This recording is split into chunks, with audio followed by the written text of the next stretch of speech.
आज केंद्र सरकारचा बजेट पेश झाला आहे। निर्मला सीतारामन यांनी 9व्यांदा आपला देशाचा बजेट संसदमध्ये दिला आहे। या नागपूरमध्ये आपल्यासोबत व्यापारी आघाडीचे अध्यक्ष मुंदडाजी आहे। आज त्यांचा वाढदिवस सुद्धा आहे। त्यांना आपण शुभेच्छा देऊन त्यांच्याशी बोलूया। मला सांगा, आज अर्थसंकल्प जो आहे सादर झाला आहे, काय सांगाल तुम्ही व्यापारी जगतामध्ये कसं पाहताय या अर्थसंकल्पाला? सर्वप्रथम आपला बहुत बहुत धन्यवाद की तुम्ही आज वाढदिवसाच्या शुभेच्छा दिल्या आणि दिवस सुद्धा चांगला आहे। मी मोदीजींचं सुद्धा धन्यवाद अदा करतो की त्यांनी असा दिवस निवडला माझा वाढदिवसाचा, त्या दिवशी आपल्या भारत देशाचा अर्थसंकल्प सादर होतोय।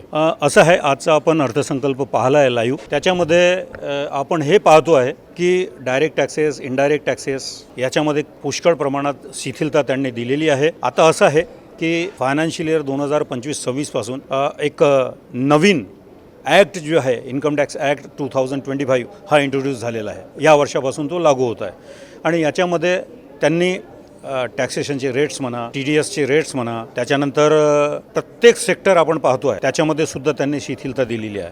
असेसमेंटच्या प्रोसिडिंग्स म्हणा, असेसमेंटच्या प्रोसिडिंग्समध्ये त्यांनी रिलॅक्सेशन्स दिलेले आहेत आणि ओव्हरऑल आपण इन्कम टॅक्स अगर पाहतो आहे तर मागल्या वर्षीच त्यांनी आपल्याला जी स्लॅब्स जी दिली होती ती एकदम हाईक केलेली होती। मागल्या वर्षीचं 7 लाखापर्यंत टॅक्सेशन नव्हतं लागत, आता तो 12 लाखापर्यंत नाही लागत आहे आणि हे फायनान्शियल इयर 25-26मध्ये ते अप्लिकेबल होणार आहे। तर ह्याच्यामध्ये परत त्यांनी असेसमेंटमध्ये आपण पाहतो आहे की इंडिव्हिज्युअल आहे, पार्टनरशिप कन्सर्न्स आहे, कॉर्पोरेट सेक्टर आहेत, ट्रस्ट आहे, ट्रस्टमध्ये सुद्धा त्यांनी चांगले रिलॅक्सेशन दिलेले आहेत।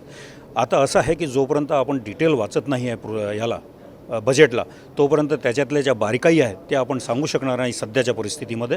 आणि 1-2-3 तासाचा वेळ मिळाल्यानंतर आपण स्टडी केल्यानंतर त्याला चांगल्या प्रकारे इलॅबोरेट करू शकतो। पण असं वाटतंय ह्या बजेटनुसार त्यांनी एकही सेक्टर सोडलेला नाही आहे विकासाचा। आपण एज्युकेशन सेक्टर पहा, आपण IT सेक्टर पहा, आपण धार्मिक सेक्टर पहा, आपण औद्योगिक सेक्टर पहा, प्रत्येकमध्ये काही ना काही प्रोव्हिजन्स त्यांनी मोठ्या केलेल्या आहेत। इन्फ्रास्ट्रक्चर सेक्टर पहा, एम्प्लॉयमेंट सेक्टर पहा, एम्प्लॉयमेंट सेक्टरमध्ये त्यांनी चांगला मोठा बजेट ठेवलेला आहे। महिला वर्गाला त्यांनी चांगलं रिलॅक्सेशन दिलेलं आहे। तर मला असं वाटतं की ओव्हरऑल जेव्हा आपण हा बजेट पाहतो आहे, मोठी आपण बजेट पाहतो आहे, तर मी फक्त आता BJPचा एक पदाधिकारी आहे ह्या नात्याने नाही बोलत आहे। मी एक व्यापारी आघाडीचा एक अध्यक्ष आहे आणि मी म्हणजे व्यापार क्षेत्र आणि सरकार याच्यामधली एक कडी आहे। तर आम्ही एक रिप्रेझेंटेशनसुद्धा दिलेलं होतं, प्री बजेट रिप्रेझेंटेशन दिलं होतं।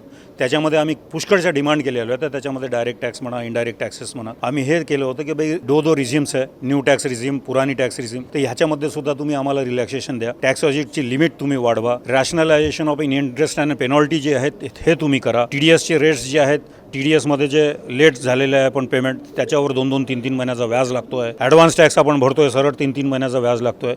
तर हे आम्ही रिप्रेझेंटेशन तिथे पाठवले होते आणि त्या आता बजेट आम्ही पाहिला तर बजेटमध्ये आम्हाला कुठे ना कुठे असं वाटतं की आमचे 5-7 पॉईंट्स आहेत त्यांनी चांगल्या प्रकारे कन्सिडर केलेले आहेत। आम्ही हे नाही म्हणत ते फक्त आपलेच होते, पुष्कळ रिप्रेझेंटेशन गेलेले होते, पण आम्ही जी व्यापार वर्गाची आणि टॅक्सपेयरची जे भावना पाहिली त्याच्यामधून आम्ही हे पॉईंट्स काढले होते आणि ते कन्सिडर सरकारने केलेले आहेत। मी माझ्या माध्यमाने निर्मला सीतारामजी, आमचे फायनान्स मिनिस्ट्री यांना एक अभिनंदनसुद्धा करतो आणि आमचे पॉईंट्स त्यांनी कन्सिडर केले बजेटमध्ये, त्याच्याकरता मी धन्यवादसुद्धा अदा करतो। व्यापारी जगातून अनेक सूचना ज्या आहे त्या केंद्र सरकारनं पाठवण्यात आल्या होत्या। या बजेटमध्ये त्या सूचनांचं पालन किंवा त्या सूचनांवर केंद्र सरकारने लक्ष दिलं आहे असं नागपूरच्या व्यापाऱ्यांचं म्हणणं आहे। कॅमेरा पर्सन विलाससह मी प्रकाश शुंकलवार, महाराष्ट्र TV 24, नागपूर।